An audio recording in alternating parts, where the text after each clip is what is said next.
intro and didn't even record it. What's up, ladies and gents? Welcome back to the channel. I'm in the FK7. I just ran to grab some lunch, got my keys. The garage is behind me. I'm gonna grab a bag of tools because we're gonna run to the junkyard and see if we can't find a bunch of little odds and ends. And who knows, maybe another valve cover to paint. So let's jump in the garage, grab some tools. Seth came and dropped off a bunch of stuff, including a toolbox, which was really nice of him. Thank you, Seth, for that. I can really use this instead of my little tool cart here. Anyway, so I'm gonna grab my little bag of tools, but he makes fun of me because it looks like a makeup bag. Anyway, it's easy to carry around in the junkyard. Yeah, so I'm gonna throw everything in the bag and grab everything I think I need for the junkyard and head out. All right, I think I got everything I need.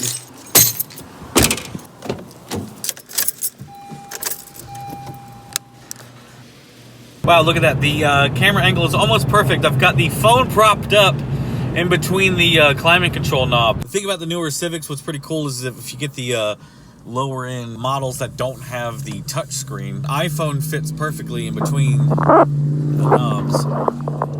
So we're on the way to the junkyard, and what we're mainly looking for is a lot of like little plugs. They're kind of hard to explain, but when I get there and if I find them, I'll show them to you, obviously. And of course, we're gonna take a look around, see what's in the yard, see what else we can find, because that's the great fun of going to the junkyard, is that you never know what you're gonna find there. Sometimes it's a bust, sometimes you strike gold, sometimes you find some of the best stuff there. So hopefully the audio will pick this up pretty clear. Well, while I'm taking a ride, sitting through traffic, I might as well just address some of the comments. I don't think people are actually listening to what I'm saying. Part of the reason why I made the choice for the max speeding coilovers was because I wanted something that I knew was going to be comfortable on the street.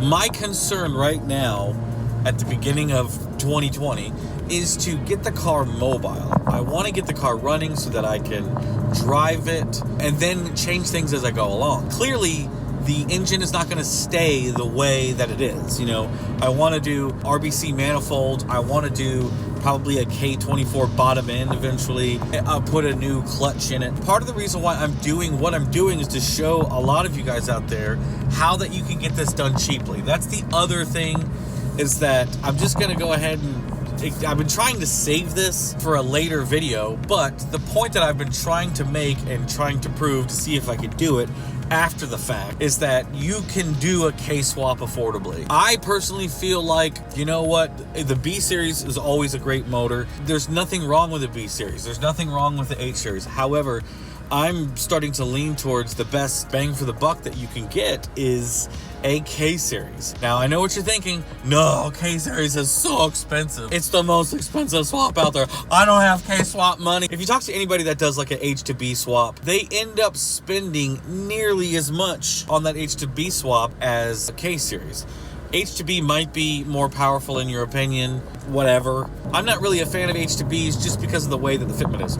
Once you do a K-swap, you really realize how much easier a K-swap is. Yeah, it might be maybe more expensive, but I'm really starting to lean towards the idea that at this point in these days, K-swap stuff, let's be honest, has come down a lot. You can go to a junkyard and pull out a K20 base model engine or like a EP3 Civic Si K20 and use the 5-speed trans. The thing is, what I don't understand is that people among K-Series world have completely made the K20 A3 or the RSX base model engine and the EP3 motor as if it's a bad motor. But in fact, if you have an EP3 swap, I guarantee you it'll be just as fast as a Type R swap. If you have an EG Civic or EK Civic and you want to go with a Type R engine, you might as well put in a K20 from an EP3 swap in, and you'll nearly spend maybe less. These days, B18Cs are getting really high dollar, and they have been for a long time. They're still charging nearly $3,000 to $4,000 for a B18C 5 swap or JDM B18C swap. Now you might be saying, the K20A3 is 160 horsepower and the Type R engine is 200 horsepower. It's not even close. The K20s and K24s have a lot more torque than the B18Cs. And don't get me wrong, the Type R motors do rev really high and everybody loves that. As far as actual power, these days everybody seems obsessed with being the fastest. Nobody gives a shit anymore about the experience or if it's fun. They just want to be the fastest. Beat everybody on the street. Whatever, do your thing. If that's what you want to do your thing. But I'm here to at least argue the point that maybe instead of looking at a Type R B swap, maybe you should look at a K20 base model swap. Because the crazy thing about a K swap is once you go K, you can swap the engine out all day long, and it's way cheaper than any GSR or Type R engine. You know, B20 these days are going for like $550. Once you go K series, you can get a K24A2 for $600 to $800. And that's a much more powerful engine. Seriously, if you're in the Honda game and you have a Civic or Integra that you're looking to swap, spend some money on, you know, you got $3,000, you can get it done for $3,000, I think. Especially now, you can find a K20A base model engine. I've seen them as cheap as $200. And the 5-speed transmissions are usually under $500. And if you pull them from a junkyard, they're even cheaper than that. Get your shifter box, shifter cables, even the engine harness out of the junkyard for relatively cheap. Then get a conversion harness. The only thing I would say to not skimp on is the axles and the mounts. But there are other options you can go with that are cheaper. And I'm not hating on you. I'm not hating on you if you want to go with those cheaper options. Do it. Because the thing is you can always upgrade in the future. That's the beauty of project cars. Made it out here to the junkyard. Let's see what they got.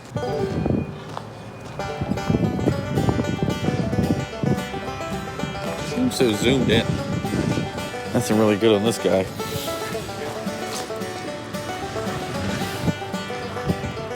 It's warm out here.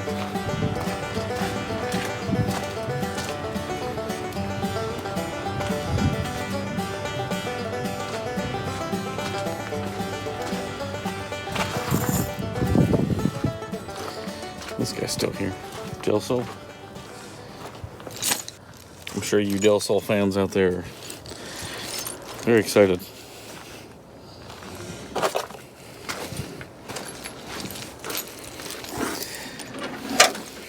Now, if you're wondering why there's never been a Del Sol on the channel, they are hard to find parts for.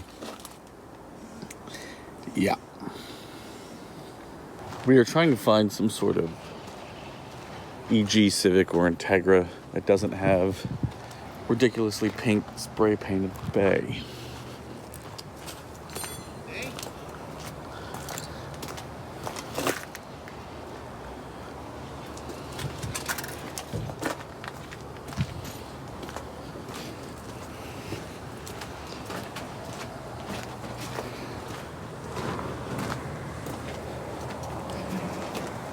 Nope.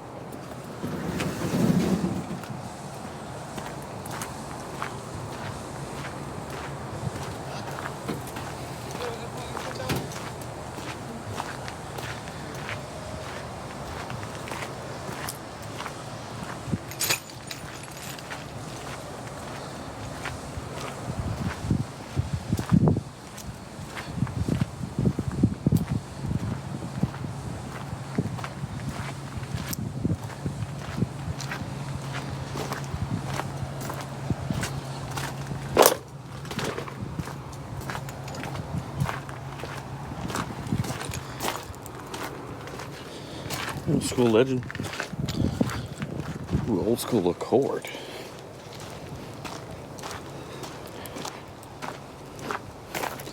Check out the lip on this bad boy. Oh yes, sir. I was looking for one of those. Let's figure pull it off. We got it. Got it off in one piece.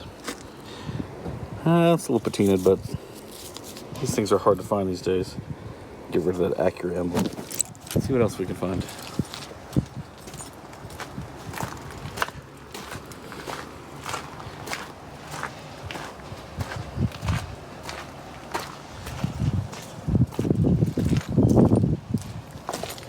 Sometimes I wonder if people watch these videos and say, hey, that's my car I used to have.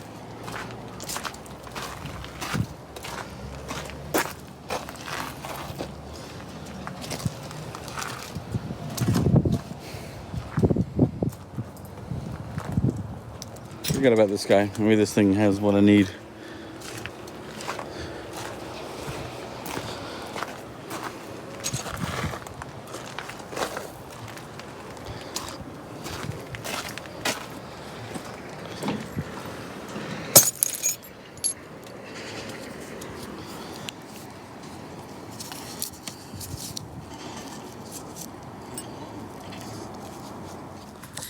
I don't know. I don't think there's anything here. I'm just gonna have to wrap it up. Can't find anything. There's the X-Base model. Smashed. Can't get the other door open. I'm gonna see if the ECU is in here. Oh wow. Smash. So much glass. I'm a little wigged out. Oh, everything's broken. Okay, I'm gonna have to reach in there to see if the ECU is still in here. So I'm gonna have to turn the camera off. This is getting sketchy. Finally got the door open. The ECU is here, which I should be able to use because Honda is now able to use auto ECU. So I'm gonna try to get this thing out and see how much they want for it. Because there's so much glass everywhere. I've got 2 10s out. I gotta get one in the back out. Success. Got this thing out. Now we're just gonna do some research. This is a PMD A56. I'm just gonna confirm, make 100% sure I can still use this for a K-Pro. Okay, so picked up the ECU, hop in the car, we'll take a look at the receipt. It's actually warm out today. The Florida winters are awesome, I gotta be honest with you. So the price of it was $29.93 for the ECU. So $30 for the ECU is actually a really good deal because usually, you know, to do a case swap and to put Honda on ECU, you're gonna have to pay $100 to $200 to $300 for an ECU and then send it off to get K-Pro. This is a much cheaper option is to find an automatic because Honda now installs K-Pro on the RSX automatic ECU. Awesome there. So we've got $30 in this thing. So of course Honda is still expensive, but it's definitely going to be cheaper in the long run once we're all said and done. Now, before everybody gets all high and mighty jacked up in the comments section saying things like, well, that's not a Type S, and I don't think K-Pro does automatic. Honda does put K-Pro in the automatic. And then anybody that wants to say, well, you're not going to have reverse lockout. You're going to try to shift into 6, but accidentally go into reverse, and you're going to ruin your trans. Nope. The EJ1 had a PND, didn't have reverse lockout when I got K-Pro, and I never made a mistake shifting because to go in reverse, you gotta go way over. It's not a problem, not a big deal. So for those of you that are like, I gotta have reverse lockout, it's not that big of a deal. Plus, you can also wire up reverse lockout anyway. And with the auto ECU, you also have to do an adjustment for the speed sensor as well. But that's not a big deal because to save money, the cheapest other PND 5-speed ECU that I could find was like $150. So already I'm saving $120. Also, I could go for a PRC ECU, which is what I ran in my EJ1 when I first got it swapped. Those are about $300. They do get the car running, and they do run the K20 A2s really good. However, you're constantly dealing with check engine light, whatever. Some people don't care about that. K-Pro just gives you so many more advantages overall anyway. So I'm just gonna go with K-Pro. Fingers crossed if everything works out the way it should. Things have been going pretty well. I'm having a lot of fun with the swap. For all of you out there that hate the blue valve cover and hate coilovers and hate every choice that I'm making, it's my car, calm down. You don't have to watch. You know, I do this for fun. I'm not balling out of control with this YouTube channel. And I do know other YouTubers that have lots of subscribers, and trust me, they still deal with a lot of the same issues. You know, paying bills, staying on a budget. YouTubers aren't making as much money as you think they are. We do pretty well, and one of the things that helps us is sponsorships and merch. We're still living life just like everybody else out there. And it seems like, oh, it's such a luxurious life. Yes, I'm very blessed, and I want to thank each and every single one of you out there that have supported me and have allowed me to do what I love doing so much, and I couldn't do it without you guys. Thank you so much.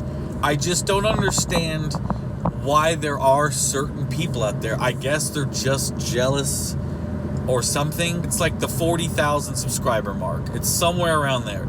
You really start to see people dislike what you're doing.